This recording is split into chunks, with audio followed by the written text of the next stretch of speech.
නීතියේ විධානය ආධිපත්‍ය තහවුරු කරන්න ඕන මේ රටේ. අපි දන්න අපේ රටේ නීතියක් තිබුණා තෝරු මුවරු බේරෙන හාල් මැස්සු කොටු වෙන. එම නීතියක් තිබුණා. අපි නීති ඉදිරියේ හැමදෙනාම සමානයි කියන සංකල්පයට පනපවනු. එනිසා කවුරුත් නොහිතපු තැන්වලට කවදාවත් නීතිය ළඟා වෙන්නේ නැයි කියලා කල්පනා කරපු තැන්වලට හැමදාමත් Taman නීතියට වඩා උඩින් ඉන්නවා යයි කියලා කල්පනා කරපු පිරිස් වෙත නීතිය ළඟා වෙනවා. මතක තබා ගන්න. එය කවර බලවේගයකටවත් ආපහු හරවන්න බෑ. නීතියට සෑම පුරවැසියම යටත් කළ යුතුයි අපි ස්ථාවර රාජ්‍යයක් නිර්මාණය කරන්න. නීතියේ බිඳවැටීම මේ දේශපාලන සංස්කෘතියේ පිරිහීම විසින් අපේ රට විශාල ගොදුරක් බවට පත් කරා සන්නද්ධ සංවිධානාත්මක අපරාධ කල්ලින් වෙත. සමහර විට මේ සංවිධානාත්මක අපරාධ කල්ලි අපිට මේ මතු පිටින් තිබෙන රාජ්‍ය හා සමාන කළු රාජ්‍යයක් නිර්මාණය කරගෙන තියෙනවා. කළු රාජ්‍යයක්. ඔවුන්ට අවියායුධ ලැබෙනවා නීත්‍යානුකූල හමුදාවන් විසින්. ඔවුන්ගේ කුඩු ප්‍රහාණය කරනවා. ඒ මැඩ පැවැත්වීම සඳහා ඉන්න පොලිසිය විසින්. ඔවුන්ට රැකවරණය දෙනවා. ඒ මැඩ පැවැත්වීම සඳහා ප්‍රතිපත්තිම එකඟතාවය ඇතින දේශපාලන අධිකාරිය විසින්. ඔවුන්ට නීති විරෝධී පාස්පෝර්ට් හදලා දෙනවා. නීති විරෝධී පාස්පෝර්ට් වැළැක්වීම සඳහා තිබෙන ඉමිග්‍රේෂන් එක විසින්. උන්ට මෝටර රථ ලියාපදිංචි කරලා දෙනවා. නීත්‍යානුකූල මෝටර රථ ලියාපදිංචි කිරීම සඳහා තිබෙන ආයතන විසින්. ඔවුන්ට නීතිය රැකවරණයත් එම ආයතන විසින් ලබා දී තිබෙනවා. එනිසා මේ මතු පිට තිබෙන රාජ්‍යයට සමාන යටිබිම්ගත රාජ්‍යයක් මේ සංවිධානාත්මක අපරාධ කල්ලි වෙත තිබෙනවා. එය තැන තැන වෙඩි තබා ගැනීම, මත්ද්‍රව්‍ය, බියගැන්වීම, ව්‍යාපාරිකයන්ට තර්ජනය කිරීම ආදී විශාල සමාජ අපරාධ වලින් ගහන වෙච්ච යටිපිම්ගත රාජ්‍යයක් තිබෙනවා. අපි ඔබට එකක් කියන්නම්. මේ යටිපිම්ගත රාජ්‍ය අපි සහතික වශයෙන් අවසන් කරනවා. එහෙම නැතුව සංවර්ධනයක් ස්ථාවරභාවයේ පිරිච්චි දරුවන්ගේ අනාගත රැකවරණය සහිත රාජ්‍යයක් නිර්මාණය කරන්න බෑ. දැනට අපි අත්අඩංගුවට අරන් ඉන්න පිරිස අපේ රටේ මත්ද්‍රව්‍ය ජාලයේ 50%කට ආසන්න ප්‍රමාණයක් මෙහෙवला තිබෙනවා. අපේ සන්නද්ධ අපරාධ කල්ලීන් 75%කට ආසන්න ප්‍රමාණයක් එක සබත්තාවෙන් තිබෙනවා. අපේ රටේ දේශපාලන අධිකාරීන්ට විවිධ ආකාරයේ මුදල් පොම්ප කරලා තිබෙනවා. සමහර മന്ത്രിවරු මාසේ බදු මුදල ගන්නවා වගේ ගෙදර ගිහලා සල්ලි අරන් තිනවා. සමහර മന്ത്രിවරු. සමහර ඇමතිවරු මාස්පතා ගෙදරට ගෙන්නගෙන තියෙනවා. එළිදරව් වෙලා තිබෙනවා. ඒ කියන්නේ මොකක්ද? මේ සන්නද්ධ සංවිධානාත්මක අපරාධ කණ්ඩායම් අපේ රටේ විශාල සමාජ ව්‍යසනයක් නිර්මාණය කරලා තිබෙනවා. අපි ඒක මැඩ පවත්වනවා. මේ මැඩ පැවැත්වීම සඳහා අවශ්‍ය වෙන විශ්වාසය අභියෝගයක් අපේ පොලිස් දෙපාර්තමේන්තුව ඇතුළු එයාදාල නිලධාරීන් බාරගෙන තිබෙනවා. මම උන්ට බෙහෙවින්ම මේ වෙලාව විශ්වාසවන්ත වෙනවා. ඔවුන් මේ කාර්ය කරනවා කියන විශ්වාසයක් අපිට තිබෙනවා. අපි කලේ ඊළඟ අපි මේ දේශපාලන අධිකාරිය පුරා පැතිරී තිබෙන අල්ලස් දූෂණය වංචාව රාජ්‍යක සංවර්ධනයට ඉතාමත් බාධාවක් සමාජ අස්ථාවර භාවයක් නිර්මාණය කරනවා. අපි ඔබට ඉතා පැහැදිලිව කියන්නම් වර්තමාන දේශපාලන අධිකාරිය මහජනගේ මුදල් සතයක් හොරකම් කරන්නේ නැති නාස්ති කරන්නේ නැති දේශපාලන අධිකාරියක් නිර්මාණය කරලා තිබෙනවා. හැබැයි තන තන තාමත් පරණ පුරුද්දේ යන පරණ ඇබ්බැහි වලට ලොල් වී තිබෙන රාජ්‍ය යාන්ත්‍රණයේ සමහර තැන් සහ පුද්ගලයන් ඉන්න බව අපි හඳුනගෙන තිබෙනවා. අපි නැවත නැවතත් කියන්නේ ඒ පුද්ගලයන්ට අලුත් දේශපාලනයට අනුව හැඩගැසෙන්න අවස්ථාව තිබෙනවා. අලුත් දේශපාලනයට අනුව හැඩගැසෙන්නේ නැත්නම් උන්ට දාලා යන්න පුළුවන්. දාලා යන්න සූදානම් නැත්නම් අපි අයින් කරනවා. උද අපිට අවශ්‍යයි මහජනයාගේ සෑම රුපියලකටම ගරු කරන ඒ සාංගික දේපලක් වගේ ආරක්ෂා කරන රාජ්‍ය සේවක අපිට අවශ්‍යයි. හැබැයි අපි එක පැත්තක විශ්වාස කරන ඔබට අපි සැලකිය යුතු වැටුප් වැඩිවීමක් ලබා දීලා තිබුණත් ඒ ප්‍රමාණවත් නොවන බව අපි දන්නවා. අප්‍රේල් මාසයේ වැටුප වැඩි වී ලැබුණා. මේ ජනවාරි මාසයේ නැවත තව 30ක වැටුප් වැඩිවීමක් ඔබට ලැබෙනවා. ළඟ 2027 ජනවාරි මාසයේ තව 30ක වැටුප් වැඩිවීමක් ලැබෙන්න අපි සැලසුම් කරලා තිබෙනවා. නමුත් ඒ ප්‍රමාණවත් නොවන බව අපි දන්නවා. ඒත් අපේ අයවැය ලේඛනයේ වැඩිම පංගුව අපි අද රාජ්‍ය සේවක වැටුප් සඳහා වෙන් කරනවා. මේ අවුරුද්දේ වැටුප් වැඩිවීම සඳහා විතරක් අපේ වෙන්වීම රුපියල් බිලියන 110යි. රුපියල් කෝටි 11000ක් රාජ්‍ය සේවකගේ වැටුප් වැඩිවීමේ පංගුව ගෙවීම සඳහා වෙන් කරලා තිබෙනවා. 2026 වසරේ වැඩි වෙච්ච වැටුප ගෙවීම සඳහා රුපියල් කෝටි 11000ක් එම වසරේ වැඩිවීම ගෙවීම සඳහා රුපියල් කෝටි 11000ක් වෙන් කරලා තිබෙනවා. 2027 වෙනකොට මේ කාණ්ඩ තුනට වැටුප් වැඩිවීම ගෙවීම සඳහා විතරක් මතක තබන්න වැටුප් ගෙවීම වැඩි වුණු කොටස ගෙවීම සඳහා විතරක් රුපියල් කෝටි 33000ක් අපි වැය කරනවා. ඒ කියන්නේ එක විශාලතම මුදලක් රාජ්‍ය අයවැය ලේඛනයේ. ඒ නිසා ඊට සරිලන සේවයක් ලබා දීම රාජ්‍ය නිලධාරීන්ගේ රාජ්‍ය යාන්ත්‍රණයේ වගකීම.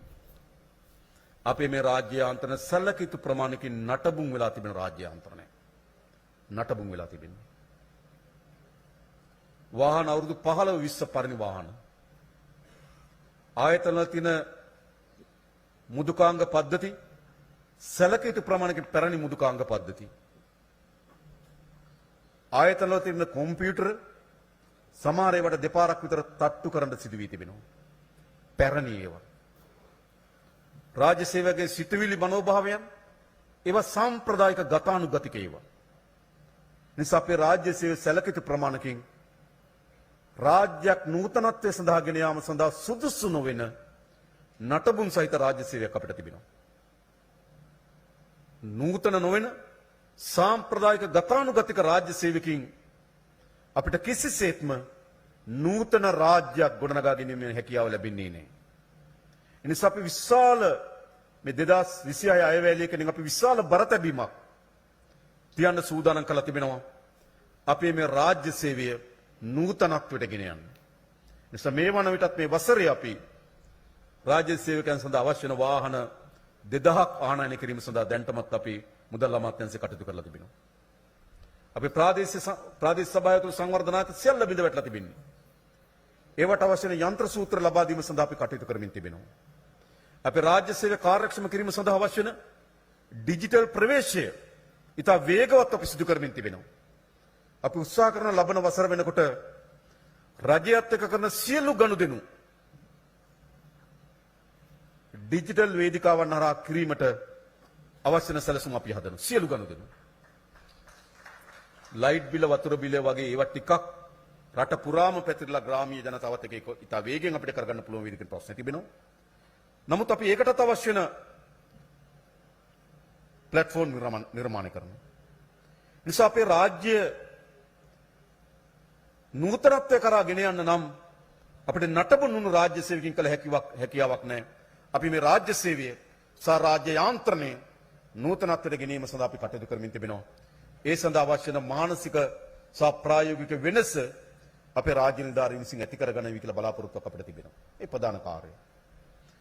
අනෙක් පස්සෙන් ගත්තොත් අපි ආර්ථිකයේ මේ සාධක නීතිය විධානයේ ආධිපත්‍යය කාර්යක්ෂම රාජ්‍ය සේවයක් සහ වංචා දූෂණ වලින් තොර පාලනයක් සහ ශක්තිමත් ආර්ථිකයක් මේ රට ස්ථායීකරණය ලක් කරාවි.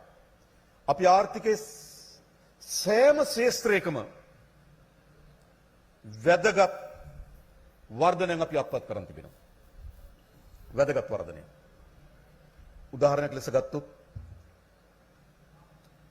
අපි අයවැය ලේඛනයෙන් අපේක්ෂා කරන ලද අයවැය හිගයට වඩා අඩු අයවැය හිගයක් මේ වසරේ අපි වාර්තා කරනවා. ලංකාවේ පළමු වතාවට. අයවැය ලේඛනයෙන් අපි අපේක්ෂා කරන ලද ආදායමට වඩා වැඩි ආදායමක් මේ අවුරුද්දේ අපි වාර්තා කරනවා. ලංකාවේ හැමදාම සිදු වී තිබෙන්නේ ආදාය මිලක කවදාවත් මතකද බලන්න. ආදාය මිලක කවදාවත් සම්පූර්ණ කරන්නේ නැහැ. අයවැය ලේඛනයෙන් පසුව වසර පුරාවටම විවිධ පරිපූර්ණක ඇස්තමේන්තු හරහා නැවත නැවත මුදල් වෙන් කර ගැනීමේ සුලභතාවයක් තිබුණ සංස්කෘතියක් තිබුණා. අයවැය ලේඛන ඉදිරිපත් කරන ලද ණය සීමාව මෙතර මේ අවුරුද්දේ ගන්න පුළුවන් කියලා අයවැය ලේඛනයේ ණය සීමාවක් තියෙනවා. හැබැයි අගෝස්තු මාසෙ වෙනකොට ඒ ණය සීමාව වැඩි කරගන්නවා. මේම අපේ රටේ තිබුණු සංස්කෘතිය. හැබැයි අපි සියල්ල වෙනස් කරලා තිබෙනවා.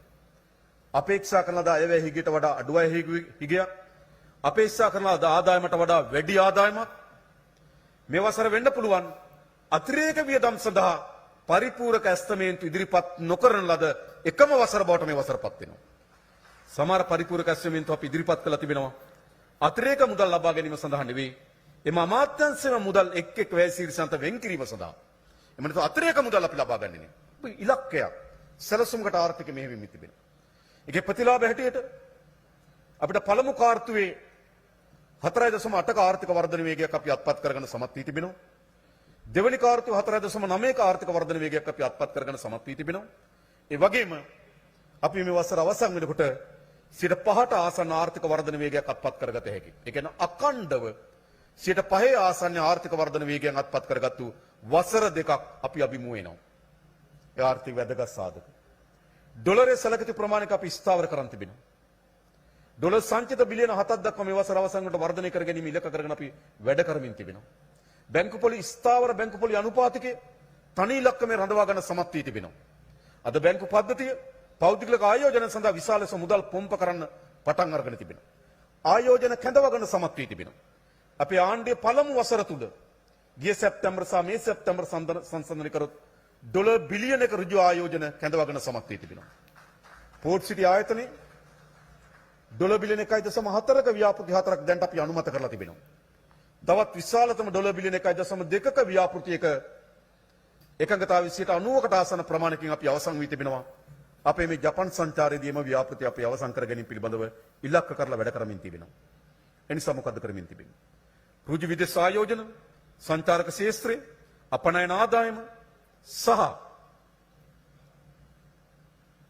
විදේශ සංක්‍රාම වැඩිම වසර බවට මේ වසරපත් වෙනවා. එනිසා බිඳ වැටුණු රාජ්‍යයක් අර තොරන් ආර්ථිකයකින් නෙවෙයි, ඉතමත් ස්ථාවර පදනම් සහිත ආර්ථිකයකින් අපි මේක ගොඩනගමින් තිබෙනවා. එනිසා අපි විශ්වාස කරනවා මේ අවුරුද්ද ලංකා ඉතිහාසයේ ආර්ථිකය, සමාජ ජීවිතය, දේශපාලන සංස්කෘතිය, නීතිය විධාන ආධිපත්‍ය මේ සියල්ල ඉතා වැදගත් හැරවුමකට භාජනය කරලද වසරක් බවට මේ වසර මේ වන විටත් පත් වී තිබෙන ඉතාමත් වැදගත් ක්ෂේත්‍රයක්. එහිදී විශේෂයෙන් වැදගත් මාර්ග පද්ධතිය. සාමාන්‍යයෙන් ගත්තොත් අපිට තියෙන්නේ අධිවේගී මාර්ග කොටයක් තියෙනවා. මීරිගම කුරුණෑගල කොටයක්. කොතනවත් කෙලවරක් නැති කොටයක්. අපි ඇයි මොකද කියලා බැලුවොත් මේ කාලේ ප්‍රමාද වෙන්න හේතුව අපි කවුරුත් දන්නවා මොකද සිද්ධ වුනේ කියන්නේ. ආර්ථික බිඳවැටීම විතරක් නෙවෙයි, ඒවා පිටිපස තිබුණු දූෂණයේ පිළිබඳ චේතනාවන් අධිවේගී මාර්ගයේ කොටයක් ඉටු කරන්න හේතු වී තිබෙනවා. අපි දන්නවා කවුරුත් ඒක. ඒ නිසා අපි මේ සියල්ල සම්පූර්ණ කරන යටිතල පාසුකම්. ඒ වගේම ජලය, අපි පුරවැසියන්ට අවශ්‍ය පානීය ජලය ලබා දෙන්න ඕන. අපි අපේක්ෂා කරනවා ඒකට රාජ්‍ය ආයෝජන ප්‍රමාණවත් නැත්නම් පෞද්ගලික ආයෝජන කැඳවන්න අපි බලාපොරොත්තු වෙනවා. ඊට අවශ්‍ය නනපනත් වෙනස් කරමු. මොකද අපිට අවශ්‍යයි ජනතාවට අවශ්‍ය සේවාව කාර්යක්ෂම ලබා දෙන්න. අපි පෞද්ගලික මෙගාවොට් 100ක සූර්ය බලාගාරයකට ආරම්භ කරා. ඒක ලබන අවුරුද්ද ඇතුළත අපිට විවෘත කරන්න පුළුවන්. ලංකාවේ මෙතෙක් තිබුණු සියලුම සූර්ය බලාගාර මෙගාවොට් 10ට වඩා යටින් තිබුණේ. හැබැයි පළමුවත 100ක මෙගාවොට් බලාගාරය. සූර්ය බලාගාරය. ඒ වගේම මෙගාවොට් 50ක මන්නාරමේ සුළං බලය නිෂ්පාදනය කරන බලාගාරයක් අපි නිර්මාණය කරනවා. ඒක ටෙන්ඩර් කැඳවල ඔක්කොම සමාගම දීලා ඉතින් පාරිසරික ගැටලු ටිකක් තියෙන එක ඉක්මනින් විසඳනවා. ඒ මන්නාරමේම යම් සමාගමකට පසුගිය රජය ලබා දී තිබුණා විදුලි ඒකකයක් අපි මිලදී ගන්න ඩොලර් සත 8.2යි. අපි ඩොලර් සත 4.65යි. එදා රුපියල් 24යි අද රුපියල් 13යි. මොකද අපි අපේ ආර්ථික ඉස්සරහට ගන්න නම් මේ බලශක්තිය සඳහා දරන පිරිවැය අපි අඩු කළ යුතුයි. අපි තරඟ කරන්න වෙන්නේ ලෝකයේ වෙළඳපොළත් එක්ක. අපේ වෙළඳපොළ ඉතා කුඩා වෙළඳපොළක්. අපි ලෝකයේ වෙළඳපොළත් එක්ක තරඟ වදින්න නම් අපේ නිෂ්පාදන පිරිවැය අඩු කරගන්න ඕන. නිෂ්පාදන පිරිවැය අඩු කරගන්න නම් මේ බලශක්ති ශාස්ත්‍රයේ වියදම අපි අඩු කරගන්න ඕන. ඒකට අපි සැලසුම් කරලා තිබෙනවා. අදත් අපි හවස තවත් ආසන්න වශයෙන් ගත්තොත් ඝන මීටර 45000කට වඩා වැඩි තෙල් ටැංකි සංකීර්ණයක් ආරම්භ කරනවා තෙල් සංස්ථාවෙම සල්ලි වලින්. එහිම ලාභී. නිසා අපි බලශක්ති ශාස්ත්‍රය පිළිබඳ විශාල අවධානයක් යොමු කරමු. යටිතල පාසුකම් වර්ධනය කිරීම විශාල අවධානයක් යොමු කරමු. අපිට දෙන සීමිත මුදල් ප්‍රමාණයක් අද සියලුම ජාත්‍යන්තර මූල්‍ය ආයතන විසින් අපේ ආර්ථිකය පිළිබඳ ඉතාමත් වැදගත් සාධක ඉදිරිපත් කරමින් තිබෙන ලෝක බැංකුව, ජාත්‍යන්තර මූල්‍ය අරමුදල, විවිධ රේටින් සමාගම අපේ ආර්ථිකය ඉදිරියට යාම පිළිබඳව සංඥා වන්දනයකට වැදගත් අපිට අවශ්‍යයි. මොකද අපේ රට පිළිබඳ ගොඩනැගී තිබෙන කළු ආර්ථිකයක්, බිඳවැටුණු ආර්ථිකයක් පිළිබඳ සංඥාව තමයි ලෝකයේ තිබෙන්නේ. බිඳවැටුණු ආර්ථිකයක් කළු ආර්ථිකයකට ආයෝජකයන් ඉන්නේ නැහැ. වෙළඳපොළ පිළිබඳ විශ්වාසය තබන්නේ නැහැ. නිසා අපේ ආර්ථිකය පිළිබඳ විශ්වාසය තහවුරු කළ යුතුයි. හැබැයි අද වෙන විටත් ජාත්‍යන්තර මූල්‍ය අරමුදල ලෝක බැංකුව සානිකුත් විවිධ රේටින් සමාගම් විසින් ලංකාව පිළිබඳ ආර්ථික දෙන සංඥාවන් ඉතාමත් වැදගත් සංඥාවන් ලබා දෙමින් තිබෙනවා. මම දැක්ක ලෝක බැංකුවේ නිවේදනයකින් කියනවා බිඳවැටුණු රටවල් ගොඩනැගීමේදී වේගවත්ම භාවය අත්පත් කරගත්තු රාජ්‍යයක් ශ්‍රී ලංකාව කියන නාමය අපට ලබා දී තිබෙනවා. වැදගත් සාධක. එනිසා ඉතාමත් ස්ථාවරව මේ ගමන අපි යමින් තිබෙනවා. එළියේ කුඩා දේශපාලන කැළඹිලි තියෙනවා බලන්නේවත් නැහැ. වීදි සංචාරය යන නායකයෝ ඉන්නවා.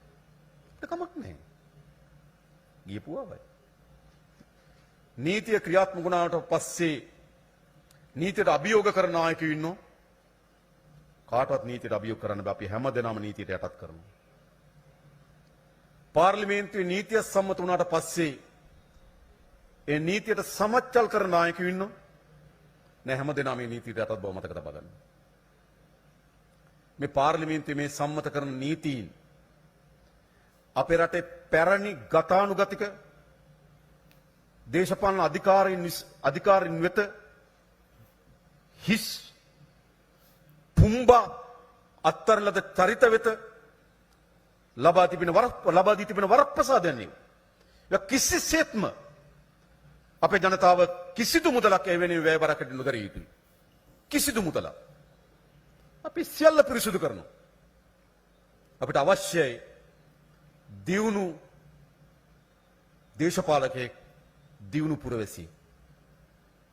අපිට කිසිසේත්ම අවශ්‍ය නැහැ වන්දනාමාන කරන පුරවැසියෙක්. අවශ්‍ය නැහැ. අපිට අවශ්‍යකම තියෙන තම තමන්ගේ වගකීම. ජනාධිපතිවරයා හැටියට මට මගේ වගකීම. මාර්ග සංවර්ධන අධිකාරී සභාපතිවරයා හැටියට ඔහුගේ වගකීම. සාමාන්‍ය අධිකාරීවරයා හැටියට ඔහුගේ වගකීම. ලේකම්වරයා හැටියට ඔහුගේ වගකීම. හාමුදුරන් වහන්සේලා ආගමික නායකයින් හැටියට ඔබතුමාලගේ වගකීම. ඔය වගකීම් සිටු කරන පුරවැසි සමාජයක් අපිට අවශ්‍යයි. හැබැයි අපේ සමාජය නිර්මාණය කරලා තිබුණා දේශපාලන අධිකාරිය ඒ වගකීම ලෙස හුවා දක්වන වෙනුවට ඒ වන්දනාමාන කළ යුතු රාජත්වයට ඔසවා තැබිය යුතු පුරවැසියන් බියභාවයට පත් කළ යුතු බිය කරා මිනිස්සු මත බය කරා මිනිස්සු මේ දේශපාලන අධිකාරිය. ඒ විදිහට තමයි මේ සමාජය ගොඩ නැගිලා තිබුණේ. අපි ඒ වෙනුවට දියුණු පුරවැසියෙක් දියුණු දේශපාලකෙක් නිර්මාණය කරනවා. ලෝකේ දියුණු වෙච්ච හැම රටකම දේශපාලන අධිකාරියේ දියුණුව වගේම පුරවැසියාගේ දියුණුව වැදගත්. පුරවැසියා පැරණි ගතානුගතික සාම්ප්‍රදායික දන නමස්කාර කරන දකින තැන වැඳ වටින දේශපාලකයට බියමුසු හැඟීමකින් කටයුතු කරන පුරවැසියෙක්ගෙන් රටක් ඉස්සරහට යන්න බෑ. රටක් ඉස්සරහට යන්න පුළුවන්කම තිබෙන්නේ දියුණු පුරවැසියෙක්ගෙන්. අන්නේ දියුණු පුරවැසියා නිර්මාණය කිරීම සඳහා අවශ්‍ය වෙන අධ්‍යාපනයේ ප්‍රසංස්කරණ අපි ඇති කරනවා. ඕන හොඳ දියුණු පුරවැසියෙක් හැම කෙනාම තමන්ගේ අභිමුඛව ප්‍රශ්න කරන්න පුළුවන් වෙන්න ඕන. රාජ්‍ය නිලධාරියට තමන්ගේ දේශපාලන අධිකාරිය විසින් ගනු ලබන වැරදි තීන්දුවක් තිබෙනවා නම් ඒ ප්‍රශ්න කළ යුතුයි. එම සංස්කෘතියක් අපේ රට අවශ්‍යයි. අපේ රටේ තිබුණු කුමන සංස්කෘතියද? දේශපාලන අධිකාරියට යටත් වුණු රාජ්‍ය සේවයක්. ජනාධිපතිවරයාගේ සාකච්ඡාවේදී කිසි නිලධාරියෙක් කට අරින්නේ නැහැ. අමාත්‍යවරයාගේ සාකච්ඡාවේදී කිසි නිලධාරියෙක් කට අරින්නේ නැහැ. මේම අපේ රාජ්‍ය සේවය තිබුණේ. අපි දන්නවා ඒ ශේස්ත්‍රවල අය ඒ ශේස්ත්‍රවල එක්ස්පර්ට්ලා මුදල් අමාත්‍යාංශ නිලධාරීන් ඒ ආර්ථික පිළිබඳව අධ්‍යයනය කරපු අධ්‍යක්ීම් ගත්තු හැදෑරීම් කරපු ඒ පිළිබඳ නිපුණතාවයක් තියෙන අය. මාර්ග සංවර්ධන අධිකාරියේ නිලධාරීන් ඒ පිළිබඳ වැඩ කරපු ඒ පිළිබඳ අධ්‍යයනය කරපු ඒ පිළිබඳ නිපුණතාවයක් තියෙන අය. ඒ අයගේ කටවහලා ඒ අය නිහඬ කරලා ඒකල බියටපත් කරලා දේශපාලන අධිකාරිය උඩින් යකඩ සපත්තුකින් යට කරපු රාජ්‍ය සේවක ඉස්සරහට යන්න බෑ. ඔබ එහි නිපුණතාවයක් තිබෙනවා නම් ඔබගේ අදහස් ඔබගේ යෝජනා විවෘත සංවාදයට භාජනය කරන නව සංස්කෘතියක් අපේ රටේ නිර්මාණය හැමතැනම මෙවැනි සංස්කෘතියක් ඕන. අන්න එවැනි සංස්කෘතියකට විතරයි දියුණු ජාතියක් නිර්මාණය කරන්න පුළුවන්කම තිබෙන්නේ. අපිට ඉතිහාසයක් පිළිබඳව ඉතිහාස අභිමානයක් පිළිබඳව ඉතිහාස ප්‍රෞಢත්වයක් පිළිබඳව අපි කතා කරනවා. වර්තමානයේ බිඳ වැටුණු මනෝභාවය සහිත සමාජය. ඉතිහාසය මෙහෙමයි, අපේ රජවරු මෙහෙමයි, අපේ තාක්ෂණය මෙහෙමයි, අපේ ප්‍රෞಢත්වය මෙහෙමයි, අපේ ලිඛිත ඉතිහාසය මෙහෙමයි. කොච්චර දේවල් කතා කරනවද? හැබැයි ඉතිහාසයේ ප්‍රෞಢත්වයක් ගැන කතා කරන්නේ වර්තමානයේ කොඳු සිඳගත් මිනිස්සු. දැනුත් පේනවා සමහර තැන්වල. වැඳ යනවා. මම කියන්නේ. කොඳු සිඳගත් මිනිස්සුන්ට දියුණු ජාතියක් වෙන්න බෑ. ප්‍රශ්න කරන තමගේ අදහස් නිර්භයව කියන පොදු සාමික ක්‍රියාදාමයකට එකතු වෙන පොදුවේ රට පුරවැසියා පිළිබඳ කල්පනා කරන අනිකාගේ වේදනාවට තමන්ට සහකම්පනයක් ඇති වෙන දියුණු මිනිස් සමුදායකින් විතරයි දියුණු ජාතියක් හදන්න පුළුවන්කම තිබෙන්නේ. ඒ නිසා අපි උත්සාහ කරනවා ලෝකේ දියුණු රටක් ලෝකේ දියුණුතම ජාතිය ශ්‍රී ලංකාවේ නිර්මාණය කිරීමේ අභියෝගය අපි බාර අරන් තිබෙනවා. අපිට කළ හැකියි. ඒ නිසා අපි මේ මාර්ග සංවර්ධනය, අධ්‍යාපන ප්‍රසංස්කරණ, නීතිය මේ සියල්ල එක පැකේජ් එකක්. මම වෙන්වෙන්ව තමන්ට ලැබෙන කොමිස් කුට්ටිය මත නැත්නම් තමන්ට දෙන ආසාවන් මත තමන්ගේ නම් නේද ගම් ලියා ගැනීම මත ඒ කිසිවක් මත දියත් වෙන්නේ නෙවෙයි. මේ සියල්ල එකට වෙලුණු මේ සමාජයත් මේ රාජ්‍යත් මේට වඩා ඉදිරිගාමී පියවරකට ගෙන යාම සඳහා අවශ්‍ය වෙන මේහුමක ප්‍රතිඵලයක් මේ තිබෙන්නේ. අන්නේ ප්‍රතිඵලය ලෙස තමයි මේ මාර්ග සංවර්ධනයට අපි අත තියන්නේ. මේක පැටලුණු ව්‍යාපෘතියක්. අත්තරිනවද? ඇත්තරුවොත් මොනව වෙයිද? එකට යනවද? ගියොත් මොනව ගෙවන්න සිද්ධ වෙයිද? ලොකු ව්‍යාකූලත්වයක් තිබුණා. මම හිතන අපේ ඇමතුමා විමල් රත්නායක ඇමතුමා අපේ ලේකම්තුමා සමාර්ග සංවර්ධන නිලධාරී මුදල් අමාත්‍ය නිලධාරී විශාල වෙහෙසක් දරුවා මේ වියෝල්කාරී තත්වය රටටත් ජනතාවටත් හිතකර වෙන ආකාරයෙන් විසඳාගන්නේ කොහොමද කියලා. මම ඔබට එකක් කියන්නම්. මේක කොතනක් තිබුණේ අවාසිය. අපි සාකච්ඡාවේ ඉන්නේ අවාසිය තැන සිට. අපේ ප්‍රයත්නය තිබුණේ අවාසිය අවම කරගන්නේ කොහොමද? ඒක ඇත්ත විවෘතව. මම හිතනවා මේ පිළිබඳව දීර්ඝ විස්තරයක් පාර්ලිමේන්තුවට අපි ඉදිරිපත් කරන්න ඕන. නැත්නම් මේක පිළිබඳ විශාල සංවාදයක් ගොඩනැගිය හැකි. අවාසි කන්දක් තිබුණේ. පටන්ගත් ව්‍යාපෘතිය, නතර වුණු ව්‍යාපෘතිය, ගෙවල සල්ලි ගෙවලා නැති ව්‍යාපෘතිය, ව්‍යාපෘතිය කරපියව කඩාවැට්ටු ව්‍යාපෘතිය, ව්‍යාපෘති සමාගම ගෙනාපු යන්ත්‍ර සූත්‍ර දි รา පත් වෙලා තිබෙනවා. ගෙවන්න තියෙන සල්ලි ගෙවලා නැහැ. නේද? ඩොලරය තිබුණු ගානට වඩා දෙගුණයකට වඩා වැඩි ප්‍රමාණයක වැඩි වෙලා තිබෙනවා. ඉතා සංකීර්ණ තත්වයක්. ඒ සංකීර්ණ තත්වයේදී ආණ්ඩුවක් ලෙස අපේ ප්‍රවේශය බාටපත් උනේ රටට ජනතාවට අවම අවාසියක් වෙන ආකාරයෙන් මේක විසඳාගන්නේ කොහොමද? ඒක ටිකක් සංකීර්ණ ක්‍රියාවලියක් මම හිතනවා. අපි නිලධාරි මහත්තුරුන් අපි හැමදෙනාටම ඒකේ ඉතාමත් හොඳ වාසසහගතම යෝජනාව අපිට තෝරාගන්න සමත් වී තිබෙන ඒ සඳහා ප්‍රයත්න දරපු සෑම දිනකටම අපි ස්තුතිවන්ත විය යුතුයි. ඒ වගේම අපි හැමදාම කියනවා අපේ මේ කැබිනට් මණ්ඩලය පහුගිය කාලේ සම්මත කරපු වැඩිම කැබිනට් පත්‍රිකා ප්‍රමාණය ගත්තොත් ව්‍යාපෘතියේ කාලය දීර්ඝ කිරීම සහ ව්‍යාපෘතිය ඇස්තමේන්තුව වැඩි කර ගැනීම. මම මුදල් අමාත්‍යාංශයට දැනුම් දුන්නා මේ කාලය දීර්ඝ කර ගැනීම ව්‍යාපෘති ප්‍රමාණයක් ඇස්තමේන්තුව වැඩි කර ගැනීම සඳහා වැඩි කරලද ඇස්තමේන්තු ප්‍රමාණයත් හොයලා දෙන්න කියලා. ඒගොල්ලෝ වාර්තාවක් හදලා දී ඉක්මනින්. ඒ නිසා මේ ව්‍යාපෘති ප්‍රමාද වීම විශාල ආර්ථිකයට හානියක්.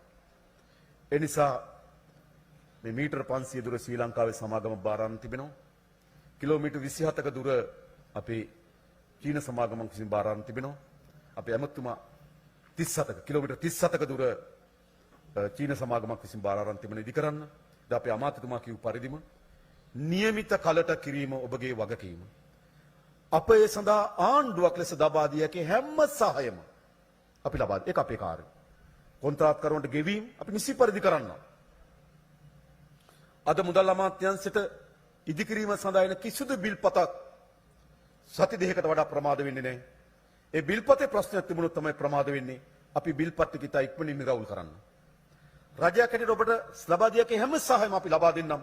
හැබැයි ඔබ දිනක්වත් ප්‍රමාද කරන්නේ නැතුව මේ ව්‍යාපෘති පුළුවන් නම් ඒ දිනටත් කලින් නිමා කරලා අපේ රටේ ජාතියට සතු කරන්න කියලා ඉල්ලීම කරමින් මම අවසන් කරන හැම දිනකටම බෙහෙින්